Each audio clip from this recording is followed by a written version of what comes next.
오늘 주시는 하나님의 말씀을 상고하겠습니다. 디모데후서 2장 19절입니다. 디모데후서 2장 9절로 22절, 21절 말씀을 봉독하게 됩니다.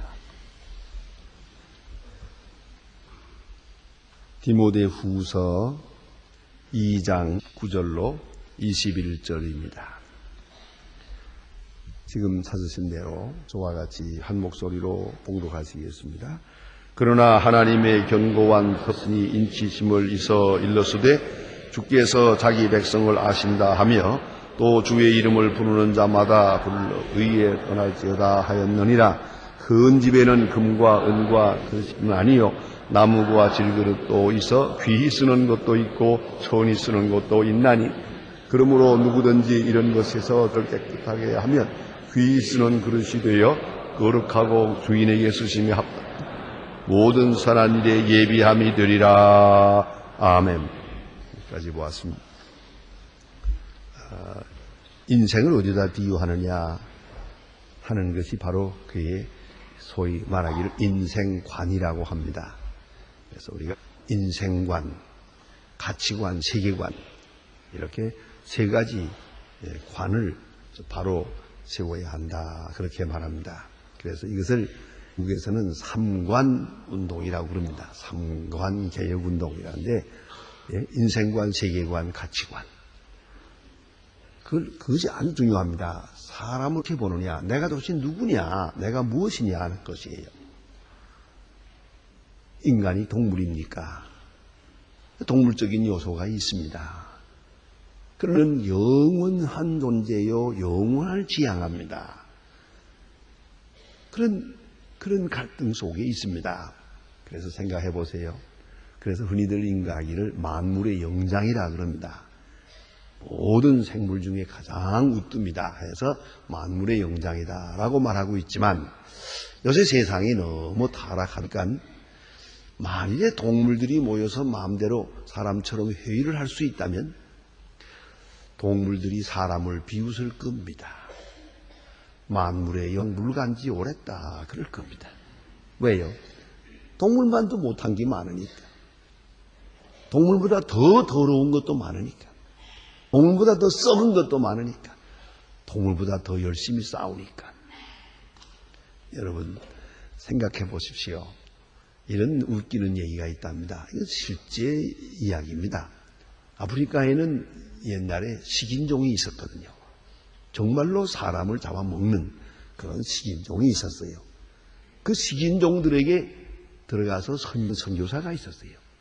참 위험한 일이지만 오랫동안 좋은 관계를 유지하는 가운데 그 추장하고 친해졌어요. 그 추장의 초대를 받고 또 초대하고 이렇게 오고 가고 지내는데 어느 날 선교사가 수장 앞에서 큰 걱정을 했어요. 아유, 지금 내 고향에 지금 1차 대전 전쟁이 세계대전이 일어났는데 수많은 사람이 죽는답니다. 수많은 사람을 죽인다. 그러니까 이 아프리카 수장이 말하기를 그래 몇 명이나 죽이는데요. 10명이요? 아니지요. 100명이요? 아니지요. 1000명이요? 아니죠. 얼마나 죽인대요? 아유, 10,000명을 죽였답니다. 그러니까 아프리카 수장이 하는 말이 그 참 이상하구만. 그 고기도 안 먹으면서 왜 자꾸 죽이나? 생각해 보세요. 이거 식인종만도 못한 거지. 식인종은 먹으려고 그저 한 마리만 죽이지만 아니 안 그래요? 도대체 이 사람들은 왜 사람을 많이 죽이냐 이거야 도대체가. 그러니 이게 물들이 사람을 얼마나 비웃겠어요. 그 동물들은요, 그렇게 잡아먹는 것 같아도 절대 배부르면 사냥합니다. 사람은 배 부르고도 더 갖고, 그래, 먹지도 못하는 걸 자꾸 모아들이고, 그렇지요. 그러니까, 자, 이 뭡니까 도대체가? 악마입니까? 동물입니까? 물질입니까? 고기 덩어리입니까? 옛날 사람들처럼 담배 연기입니까? 잠이 있다 없어지고. 요새 아주 재미있는 걸 여러분 신문에서 보셨을 거예요. 걸레승려라는 사람이 있죠. 신문 안 본 사람은 모른 척하고 계세요. 그런데 걸레라고 하는 이름의 승려가 있는데 본인 자신이 중인데 나는 걸레다 그러고 다녔어요. 아주 특별한 분이에요. 아주 그런 분이 있었는데 세상을 떠났어요. 얼마 전에. 떠나면서 마지막으로 한 말이 너무 재미있어요. 괜히 왔다 간다 그랬어요. 그렇지요. 도대체 인생이 뭡니까? 그 사람은 인생을 걸레라 그랬어요. 그러니까 정말 괜히 왔다 간다. 그래서 인생이 뭡니까? 이 사도 바울은 여러 곳에서 여러 모양으로 설명하지만은 오늘 본문에 나타난 대로 특별한 비유를 들어서 말하고 있습니다. 고린도서 4장 7절과 연결을 합니다. 4장 7절에 보면 이 보배를 질그릇에 가졌다 그렇게 말했어요. 여기에 좀 비사가 있고 심오한 뜻이 있습니다. 이게 인생관입니다. 질그릇이요. 사람은 질그릇이다. 그러나 그 속에 보화가 있다. 보배를 담은 질그릇 이렇게 말했어요. 질그릇이라는 말이 뭡니까? 흙이라는 말이에요. 흙으로 만들었다. 그렇습니다. 사람은 분명히 흙덩어리입니다. 특별히 구약 성경의 그 창조 이야기를 보면 그 속에 그 원문대로 살피면 아주 대단히 재미있는 게 있답니다. 흙을 히브리 말로 아다마라고 해요. 여성 명사로. 그리고 사람을 아담이라고 그래요. 한 사람의 이름이 아담이에요. 또 흙색이 누렇잖아요. 그 흙색을 누란색을 가르쳐서 에돔이라고 그래요. 그러니까 이게 같은 말이에요.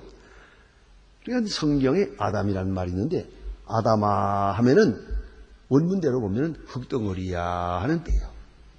그 흙은 왜요? 흙으로 만들었으니까. 흙으로 빚어 만들었거든요. 그리고 생기를 넣어서 사람이 됐어요. 그렇기 때문에 저희 교회에 교회 묘잖아요. 그게 제가 거기다가 써놨어요. 너는 흙이니 흙으로 돌아갈지니라 그랬었어요. 성경에 있네요. 너는 흙이다.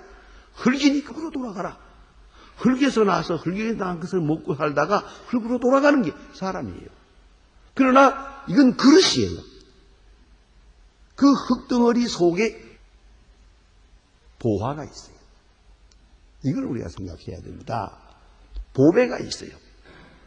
그래서 구약의 그 창조 이야기를 들어서 말씀을 드리면 만들어진 부분이 있고 창조된 부분이 있어요. 창세기 1장, 2장을 자세히 읽어보면 흙으로 빚어서 사람을 만들었다. 그 뒤에 하나님께서 사람을 남자와 여자로 창조하셨다. 이렇게 되어 있어요.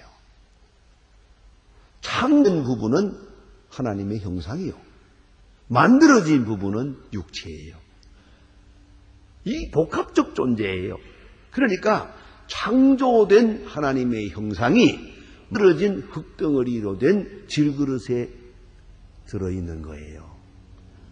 그러다가 이 질그릇이 낡아지면 또 이거 매고 뭐 깊고 뭐 요새 수술할 때 뭐 째고 또 뭐 다른 거 좀 보충도 하고 뭐 이렇게 하더라고요. 그러다가 마지막에 정 낡으면 내버리면 영혼은 하나님 앞으로 가는 거죠. 하나님의 형상, 그 생명체는 그대로 하나님 앞으로 가게 돼 있어요. 자, 이제 그런 면에서 하나님의 형상인 그것이 본 존재고 그것을 싸고 그것을 담고 있는 흙덩어리가 있어요. 이것을 비유해서 질그릇에 보화를 담았다. 이렇게 막 그게 인간이다. 자, 이제 오늘 그 얘기는 거기서 멈추고 오늘 이야기는 다른 게 아니에요. 질그릇이 흙덩어리인데 그 속에 보화가 있다면 문제는 그 흙덩어리의 가치는 그 속에 있는 내용물에 달린 거예요. 그 속에 무엇이 담겼느냐가 중요하죠. 흙덩어리는 중요하지 않아요. 여러분 사람을 놓고 볼 때도 이 흙덩어리 육체를 가꾸느라고 애를 써요. 그렇잖아요. 요새 찜질방에도 가고 마사지도 하고 그냥 요새는 또 더구나 가죽을 벗기기도 하고 별짓 다 하죠. 아무리 해봐도 말이야. 예? 속에 있는 마음이 중요하죠. 속에 있는 것, 속에 있는 것이, 속에 있는 알맹이가 기쁨으로 환하면 그게 밝아지는 거고요. 아무 발라도 그건 안 됩니다. 그것까지는. 그러니까 속과 겉, 그러면 속이 중요한 것이요. 속이 결정하는 거예요. 그런데 제가 얼마 전에도 말씀드린 것처럼 50이면 외모가 평준화돼요.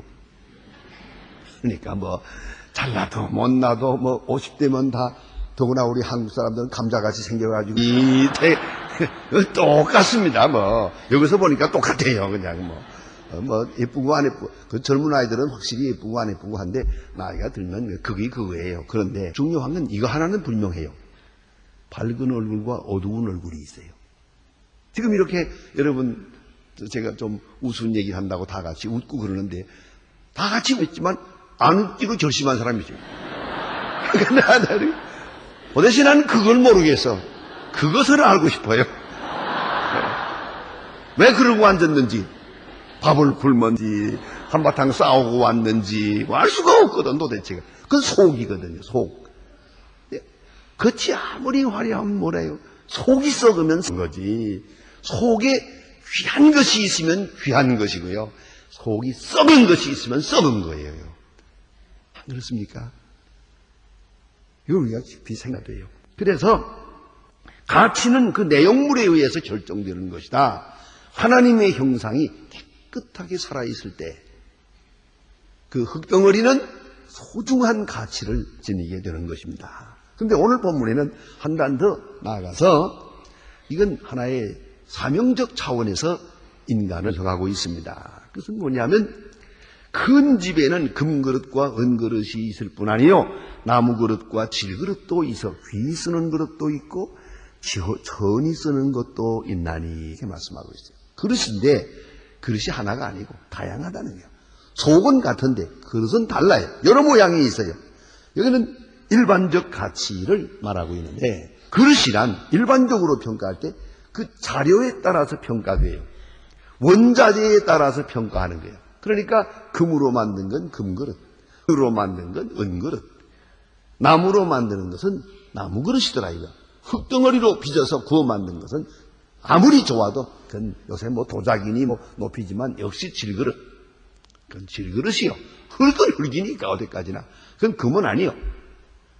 그건 흙입니다. 자, 그릇은 언제나 그런 질이요. 이걸 잊지 말아야 돼요. 중요한 건 내용물이요. 그 속에 무엇이 담겼느냐가 근본적으로 중요한 겁니다. 이것에 의해서 평가합니다. 이건 고린도서에 있는 말씀이고 오늘 본문에서는 다시 그 기능에 의해서 평가합니다. 자, 인간을 놓고 봅시다. 인간도 가만히 보면 뜻이에요. 그릇인데 좀 더 그릇 모양이 다 달라요. 다양하단 말이에요. 그래서 신체도 큰 사람, 작은 사람 그렇잖아요. 근데 안 있습니다. 몸이 큰 사람, 몸만 큰 사람, 속은 변변치 않고 그러면 뭐라고 그럽니까? 거인이라고 그래요. 거인. 그리고 몸은 뭐 크든 작든 간에 속이 커요. 속이 클 때 그걸 가르쳐서 거물이라고 그래요. 이렇게 말하는지는 모르겠어요. 근데 거물급이라고 하지 않습니까? 거물급 물건이라고 그래요. 거물. 여러분 크다고 몸이 크다고 다 좋습니까? 여러분 나폴레온은 1m 뭐 꽤 작았지요. 등소평은 1m 50cm요. 그래 얼마나 조그매요. 그러나 이 조그만 양반이 세상을 바꿔놓았어요. 그가 미국을 방문했을 때 미국에 있는 키 크다란 백인들이 와서 인사하잖아요. 인사하면 악수를 해야 되는데 어떻게 했습니까? 키가 작으니까 올려갔죠. 그러나 올리지 않아요. 낮춰요. 이렇게. 그러면 키 큰 사람들이 할 수 없이 악수는 해야겠고 구부려가지고 악수를 했다는 거 아닙니까? 번복하는 거예요. 딱. 그러니까 아니 각하 이거 어떻게 좀 손을 이렇게 하지 않고 이렇게 하니? 무슨 소리? 내 발 밑에 13억이 있는데 내가 13억을 대표한 사람이다 이거야. 키가 작건 크건이 문제냐? 나하고 악수하려면 급해야지. 그게 이 큰 사람이죠. 그 기는 작아도 속은 커요. 그렇지 않습니까? 근데 어쨌든 그것도 그릇이에요. 알고 보면요.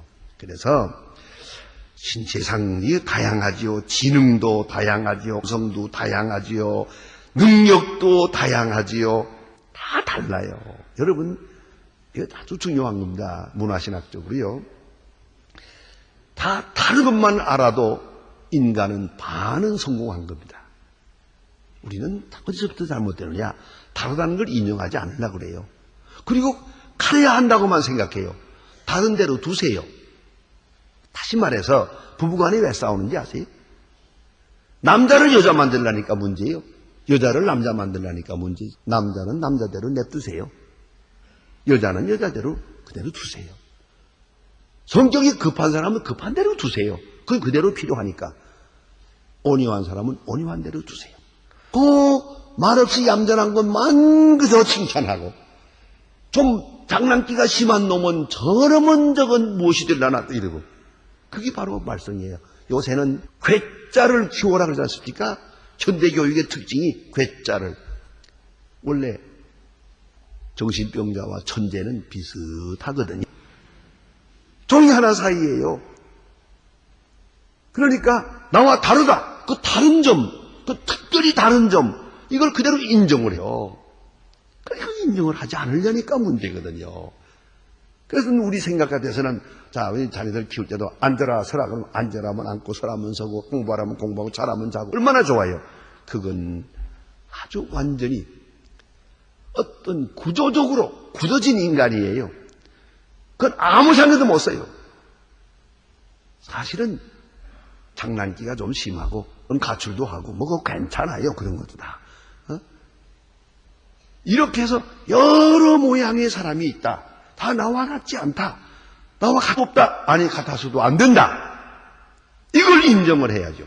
그릇은 여러 가지 그릇이 있다.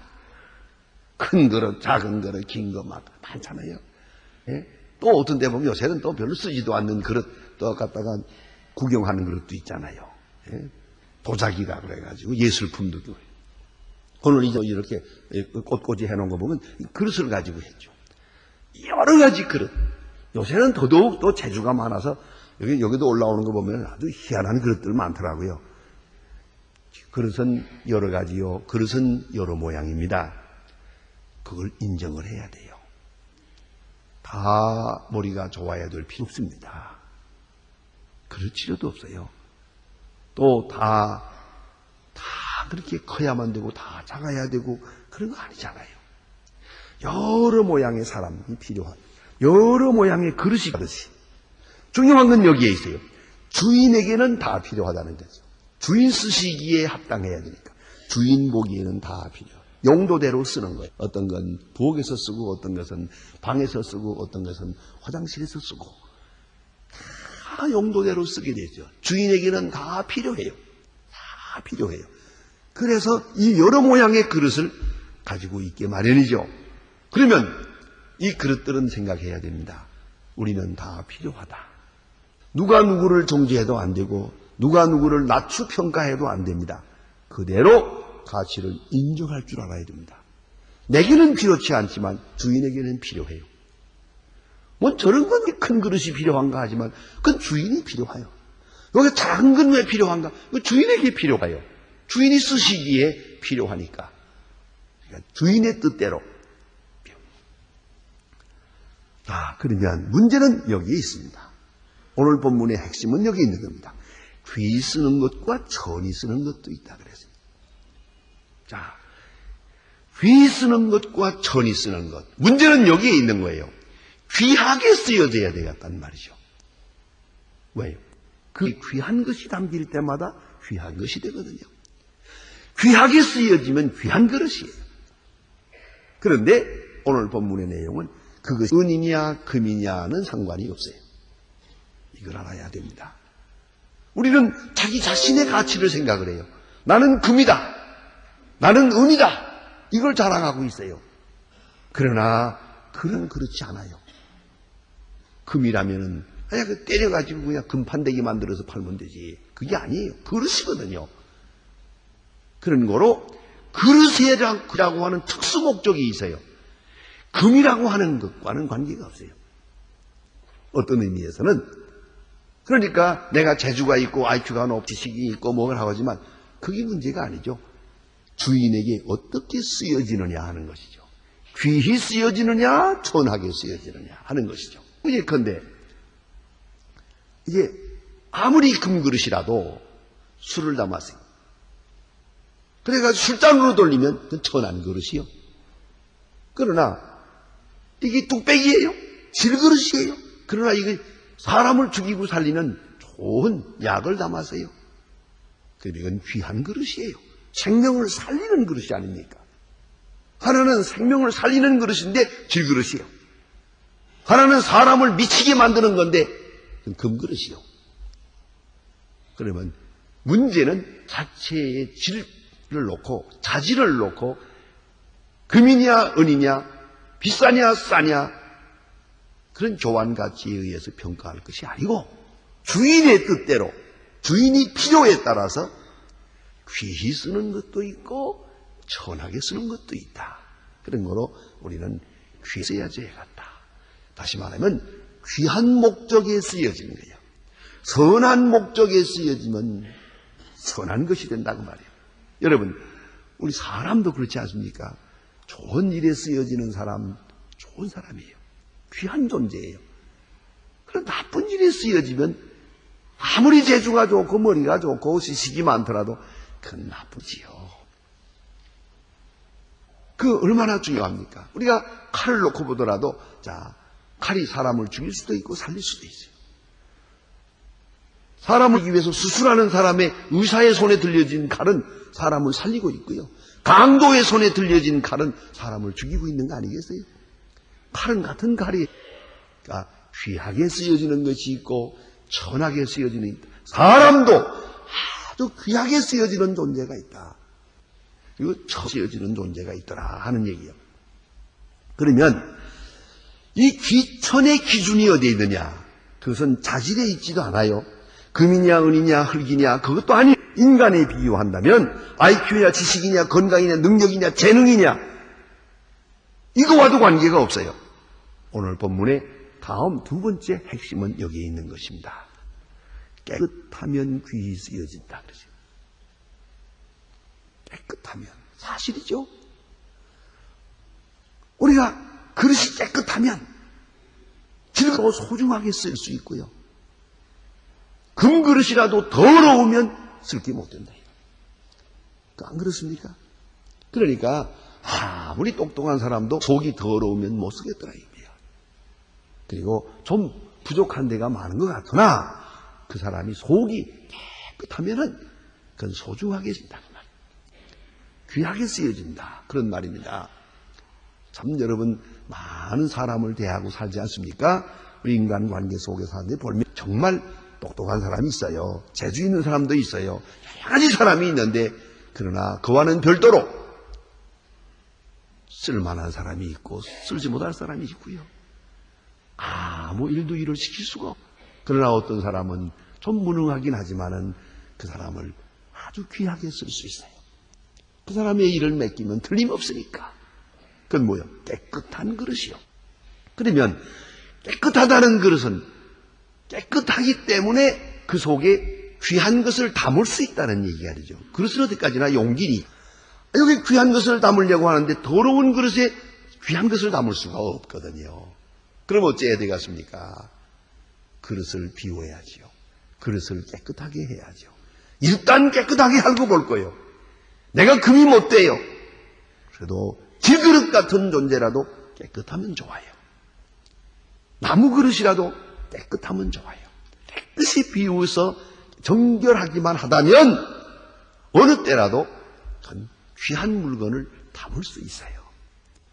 귀한 일에 쓰여질 수 있다 하는 말이에요. 그릇은 쓰여짐으로 가치가 발동하니까 사람도 하나님의 손에 의해서 쓰여짐으로 가치가 형성이 되거든요. 여러분 어떤 일에 쓰여지고 있습니까? 나는 오늘 무슨 일을 했습니까? 내가 무엇을 위해서 일하는 것입니까? 쓰여졌어요. 귀한 일에 쓰여지려면 부득불 우리가 갖춰야 될 것은 뭐예요? 깨끗함이요. 내가 금이 될 수도 은이 될 수도 없어요. 단 질그릇이라도 좋아요. 그러나 깨끗하기만 하면 쓰여집니다 하는 말씀이에요. 그러면 깨끗하다는 말의 뜻이 뭔가? 그것은 속이 비었다는 것이죠. 깨끗하게 비워 있어요. 또 다른 것이 거기에 담겼던 쓰여진 바가 있으니까, 그런데 그걸 씻어야 돼요. 전에 쓰여지던 바에서 이 새로운 목적으로 쓰여질 때는 깨끗이 씻어야 돼요. 전에 담았던 그것이 거기 없어야 돼요. 이걸 알아야죠. 그래서 흔히 말하지 않습니까? 예? 익숙한 것으로부터의 결별, 고정관념을 버려라, 편견을 버려라, 고집을 버리라. 이게 무슨 말입니까? 옛날 내 마음속에 담아있던 거 다 비우라 그 말이에요. 그래야 새로운 세계를, 새로운 것을 맞이할 수가 있어요. 오래전에 신문이 났던 일이 있었죠. 어떤 어린아이가 그 옆에 있는 구멍가게에 가서 조그만 과자 하나 사갔어요. 먹고 죽었어요. 동네가 발칵 뒤집혔어요. 어떻게 된 거야? 왜 죽었나? 아무리 살도 알 수가 없어요. 마지막에 보니까 그 어린애가 버린 그 과자를 쌌던 봉지가 있어요. 그 봉지가 농약 봉지예요. 이 구멍 할머니가 아무 생각 없이 농약 쌌던, 농약이 묻어있는 그 봉지, 그 종이에다가 과자를 싸줬는데 조금 묻었지만은 이거 가지고 가서 먹고 아이가 당장 죽었어요. 이게 뭘 말하는 겁니까? 그릇이 잘못된 거거든요. 그릇이 깨끗질 못했어요. 깨끗한 그릇이래야 하는데요. 오늘도 그렇습니다. 이 자리에서 우리가 하나님 말씀을 듣습니다. 똑같은 시간에 같은 말씀을 듣는데 깨끗한 마음 그릇을 가진 분은 100% 깨끗하게 받아요. 그리고 귀하게, 선하게, 아름답게 은혜를 위해 쓰여집니다만은 마음속에 무언가 담았던 것이 있고, 좀 전에가 담았던 거, 언짢은 거, 뭐 비틀어진 거, 뭐 이런 거 전이해가 여기 있거든요. 그러면은 말씀이 와서 굴절작용을 일으켜요. 순수하게 역사할 수가 없어요. 그러면은 한마디로 말하면 처음 쓰여지는 거죠. 귀하게 쓰여지려면 깨끗해야 돼요. 깨끗하다는 것은 비었다는 말이요, 진실을 말하고 충성을 말해요. 혼합물이 없는, 혼합화될 그런 요소가 없는 순수함을 말하는 것이에요. 이런 얘기가 있습니다. 이건 신문에 났던 얘기입니다.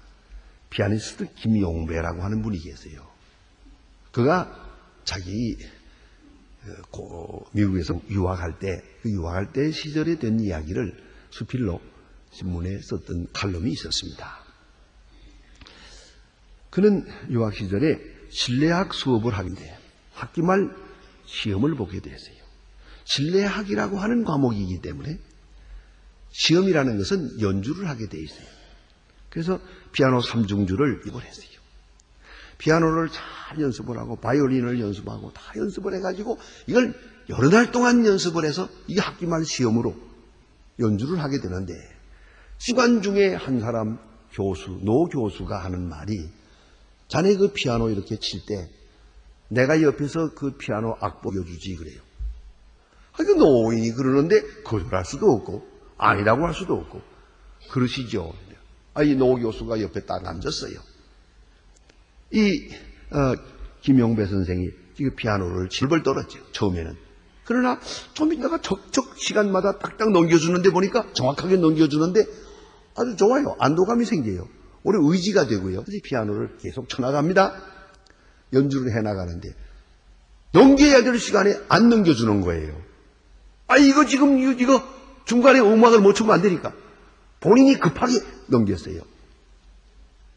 그리고 그 다음부터 다시 교수님이 잘 넘겨줬어요. 그리고 끝난 다음에 교수님이 이렇게 얘기했어요. 자네는 악보를 보고 연주를 했지만은 그냥 보고 연주하면 되겠지만 그렇진 않네. 적어도 몇 줄은 암기고 있어야지. 연주하는 동안에 어떤 일이 생기는지 모르니까, 어떤 상황이 생길지 모르니까 미리미리 몇 줄은 머릿속에 암기되어 있어야 한다. 그런 거로 너는 100% 연습했다고 하지만 아니 200%를 연습해야 되네 라고 말했어요. 왜요? 악보를 옮기기만 해서는 안 돼. 적어도 내가 외운 바가 있어야죠. 절반은 외우고 암기해가면서 쳐야지. 그래 한 장 못 넘겼다고 연출은 이렇게 돼가지고는 안 된다 이 말이에요. 여러분 이게 바로 잘 준비된 마음이죠. 충성되고 진된 것이에요. 무엇보다도 충성과 진실, 순수한 그 순수성이 먼저예요. 사도 바울은 말합니다. 디모데전서 1장 1절에서 나를 충성되이 여겨 내게 직분을 맡기심이니 그러세요. 내 충성을 인정받아서 내가 주께서 내게 직분을 맡기셨다. 그건 깨끗한 그릇이요. 깨끗한 그릇이기 때문에 귀하게 쓰여졌던 것이에요. 주인이 쓰기에 합당한 그릇은 금그릇, 은그릇이 아니라 깨끗한 그릇이에요. 오늘도 깨끗한 사람을, 깨끗한 그릇을 주님께서 쓰신다는 것을 잊지 말아야 합니다. 그의 쓰심에, 귀하게 쓰심에 내 그릇된 인간의 가치가 결정되는 것이옵니다. 기도하십시다.